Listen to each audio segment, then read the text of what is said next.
जय मल्हार मंडळी.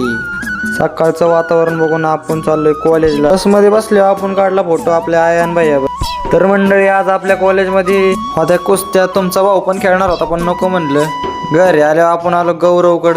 गौरव होता वावरात तो काहीतरी करत होता बावळटांगत. हे बघा, गोळा करायला सोडून नेहमी खालीच सांडावली यांनी. तर बघता बघता असं काय झालं की ह्यांची दोघांची लागली धरपकड. असली बेकार कुस्ती लागलेली ह्यांची. आणि तुमचा भाऊ झालता यांचा रेफरी. तर गणमामालाच भारी पडत होता आपल्या बिचाऱ्या गौऱ्यावर. पार गौऱ्याला उचलून इकडे तिकडे फेकत होता तो. पण आपल्या गौऱ्याने काही माघार नाही घेतली. तो दटून एका जागेवर थांबून राहिला. मग दिला गणमामा त्याला तिकडे फेकून लांब. मग तो परत पळत गेला गणमामाकडे म्हणायला. गौऱ्याला म्हणलं चला आपल्याला जरा काम आहे, ही तुझं राहू दे. गौऱ्याला तिथनं उचलला ना आपण आलो वावरात. आणि वावरातलं वातावरण पाहून आपल्या मनाला झाला लय आनंद.